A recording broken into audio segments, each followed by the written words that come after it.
mas se a gente colocar time a time, lado a lado, assim, a gente vai ter não tantas modificações assim, né? A gente vai ter, acho que, o Vinha pelo Piquerez, e aí, não sei se o Piquerez até vai jogar hoje, mas enfim, tá lá à disposição. O Gabriel Menino pelo Scarpa, e o Luiz Adriano pelo Dudu. Tem artezinha aqui bonitinha deles. Pensando no que jogou na temporada passada, o Vinha, e no que foi importante o Piquerez para essa temporada, qual desses dois aqui você acha que foi mais importante até aqui, né? A gente não pode pensar no Mundial, porque ainda vai ter, mas qual deles foi mais importante para você, Praça? Eu acho que o Vinha ele foi mais importante, mas o Piquerez ele tá conseguindo chegar no nível no que representava o Vinha, né? Eu gosto muito do Piquerez, um lateral forte, né? Tem uma confiabilidade muito grande, e eu acho que se ele tiver condições assim legais de jogo hoje, pelas características do Jorge, dele, e pela condição física do time do Egito, que os caras são fortes fisicamente, né? Eu acho que ele deve optar pelo Piquerez. Boa. O VS, você acha aqui que o Palmeiras ganhou nessa troca, entre aspas, né? Ou continua a mesma coisa na relação Vinha e Piquerez, se a gente pensar no time do ano passado e desse? Tô com o Fernando Praz. Acho o Vinha mais jogador que o Piquerez. O Vinha, quando passava do meio campo, era mais efetivo que o Piquerez. Talvez aí para esse esquema de um terceiro zagueiro, talvez o Piquerez esteja mais adaptado a fazer. Mas jogador por jogador, eu acho que o Vinha era mais jogador, mais jogador, né, que o Piquerez. Boa. Ricardinho, você tá junto? Tô junto, mas o futebol é interessante, né? Porque o Praça jogou muito tempo e sabe disso. De repente você tem um jogador muito bom, até acima da média, mas não consegue fazer a função que o treinador pede, né?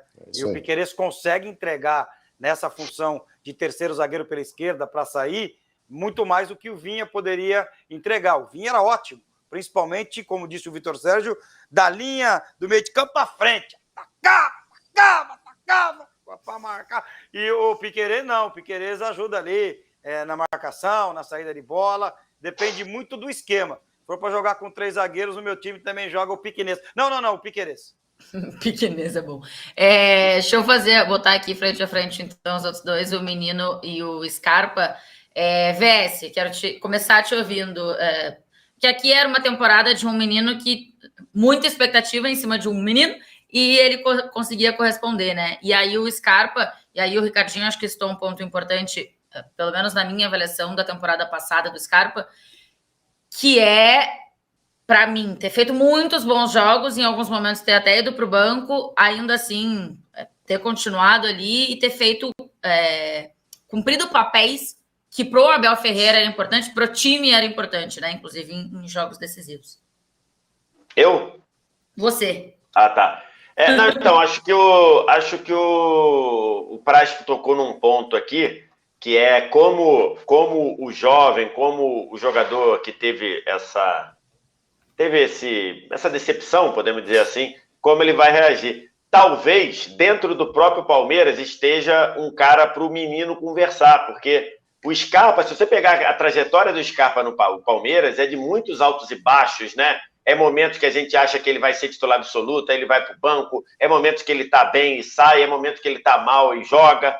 Então, assim, acho que talvez o menino... Eu nunca conversei com o menino, não tenho essa condição de dizer se ele está bem ou mal, se ele está desmotivado ou não tem essa coisa. Mas talvez o menino poderia conversar com o próprio Scarpa e falar: cara, como é que você consegue reagir assim? Porque no ano passado, no Brasileiro, quando você era o melhor jogador do time, o que mais produziu, o Abel te botou no banco, você continuou treinando, quando ele te chamou de novo, você estava à disposição. Talvez algo que falte ao menino, o menino estava frequentando lista de seleção, aí parou de frequentar, talvez isso tenha dado um baque nele, ele vinha sendo titular do time, parou de ser titular, parou de ser primeira opção do banco. Então, talvez ali dentro do próprio Palmeiras, o menino poderia conversar com o Scarpa e entender como reagir a isso. O Scarpa é bem mais experiente do que o menino. Quando eu tinha a idade do menino também, eu reagia de forma totalmente diferente do que eu reajo hoje. Então, lógico que é questão da experiência. Eu acho que o menino do ano passado rendia mais do que o desse ano, mas ainda o Scarpa nesse ano é uma evolução ao menino do ano passado. Então, eu acho que o Scarpa tem mais a dar para o time do que tinha o menino no ano passado. Boa. Praz, nessa comparação aqui, e aí eu acho que o VS citou um ponto que eu acho que até pode ser legal para o menino, né? Ouvir o Scarpa, porque acho que passou por isso. E aí, você citou antes, assim, a gente viu alguns meninos, né, na base que, putz, tinha muita expectativa em cima desses meninos, e daqui a pouco seguiu, não sei se o Praz está aqui ainda. Caiu, acho que o Praz caiu. Acho que caiu. Mas a gente tinha muita expectativa, tem várias vezes muita expectativa em cima de meninos da base, e daqui a pouco chega no profissional e não respondem. Acho que isso é normal, entre aspas, acontecer. Mas a comparação aqui do menino, VS, quando você citou assim, aparecia em lista de seleção. O Praz voltou. Não, caiu de novo. Aparecia em lista de seleção e parou de aparecer e tal. Me lembrou, e será que sentiu isso, né? Você citou aqui. Me lembrou o caso de... Voltou. O caso de alguns jogadores do próprio Grêmio, né? E de um Grêmio campeão de Libertadores, que também apareciam em listas de seleção brasileira e quando pararam de aparecer, sentiram e tal.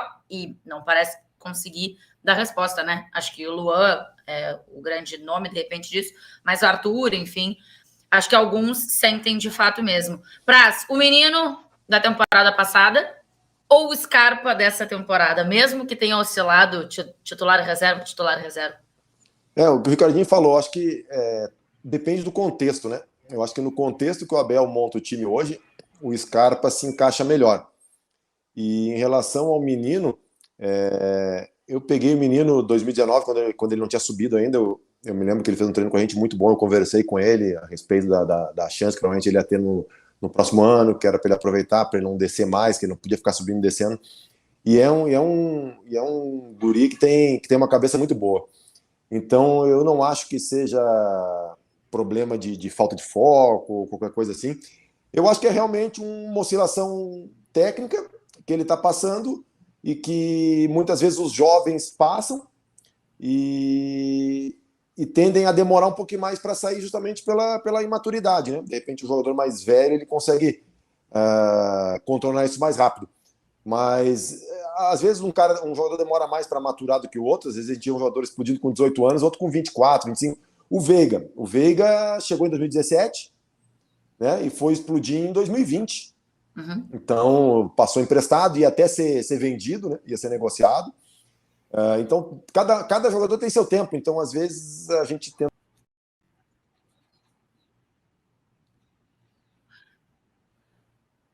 Eu estava lendo o livro um livro do Mourinho esses dias, e ele falava que ele tinha aceitado o convite da seleção portuguesa para dirigir 2 jogos só, mesmo sendo treinador do Chelsea. Porque antes ele era treinador há 15 anos, e ele era português há 40 e tantos anos. Então... Antes de ser jogador, ser treinador é ser humano, né? Então, eu acho que ele está passando por uma oscilação normal da idade. Isso é sempre bom a gente lembrar, né? Que antes de qualquer profissão, no fim das contas, a gente é ser humano. Ricardinho, qual dos dois aqui para você? Pensando na temporada passada e nessa comparação. Acho que vai muito por aquilo que eu até respondi na outra questão que você me fez, né? O sistema de jogo, a maneira de jogar. Assim, quem sou eu aqui para querer dar conselho para o menino? Até poderia dar, porque tem idade para ser pai dele, né? Uhum. Eu acho que o menino perdeu uma grande oportunidade na carreira de conversar. Não sei se quando ele estava lá, se era Abel, se não era Abel, quando ele subiu, se o Praz falou isso para ele ou não, de ser fixado como lateral direito. Eu acho que o menino tinha que ter batido o pé ali. Olha, a partir de hoje eu quero brigar por uma posição na lateral direita. Ele chegou a ser convocado para a seleção e a gente tem uma lacuna muito grande no Brasil na lateral direita, né? O treinador da seleção aí, ai, meu Deus do céu, já tem praticamente definido. Ai, deixa o cara. Tô deixando. Deixa o Tite em paz, tá bom. Os laterais aí, o Praz colocou algo que a gente que convive, né? Já estou nessa brincadeira há alguns anos. O menino, quando sobe para o time de cima, por mais que ele tenha uma cabeça muito boa, como o Fernando falou, mexe, cara, mexe. Porque você sai na rua, você é reconhecido, você vai em qualquer lugar, tira foto, hoje em dia tira selfie. Então, se o cara sair um pouquinho da linha, ele se perde. E o Vitor Sérgio tem razão. Imagina você, né?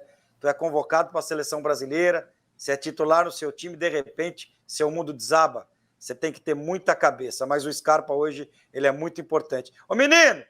Help me, help you. Vai de lateral, irmão. Quando você voltar, volta na lateira direita. Ô, Praze, pra gente fechar dessas mudanças aí, Luiz Adriano por Dudu.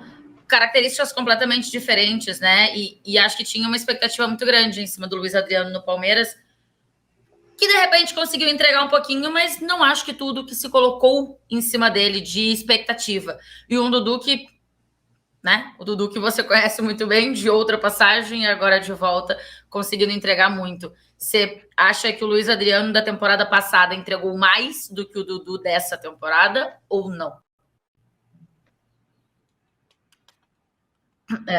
Difícil comentar, porque hoje quem está jogando do Luiz Adriano, entre aspas, é o Rony, né? Uhum. Mas, tecnicamente, o Dudu entrega muito mais que o Luiz Adriano. Entrega muito mais, sem dúvida nenhuma. E aí, cabe ao treinador conseguir achar uma maneira de encaixar os melhores dentro dos 11, né? Desde que não prejudique o time. Então, eu acho que o Abel conseguiu isso. Fez um improviso, né, com o Rony de centroavante. E para poder encaixar o Dudu, já que ele não tem, de repente, o 9 que ele gostaria de ter, né? Que seria o Luiz Adriano, se tivesse dentro das suas condições melhores físicas, técnicas. Dá para se notar que o Luiz Adriano ele acomodou, né? Tu não via nele aquela indignação de cabeça fraca, né, aquela fome, né? Aquela fome eu acho que ele é cabeça fraca. Acho que é cabeça fraca também, viu? Eu acho, né? A gente volta a falar do ser humano, né? Muita gente fala do Adriano, o imperador, que foi um desperdício, né? Ele largar o futebol cedo e levar a vida que ele leva. Mas se para ele é o que deixa ele feliz. Isso é felicidade para ele, né? Tomara que o Luiz Adriano não se arrependa mais tarde. Se não se arrepender, tá valendo. Já diz o funk, né? Eu só quero ser feliz, andar tranquilamente na favela onde eu nasci. Se é o que faz ele feliz, vamos respeitar. Nasci, Vitor Sérgio. Nasci.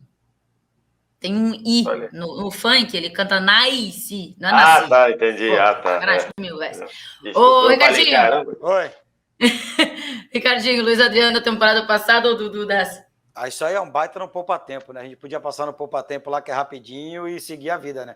Com todo o respeito ao Luiz Adriano, jogou no Milan, jogou no Shakhtar, o jogador por jogador aí, a diferença ela é estratosférica.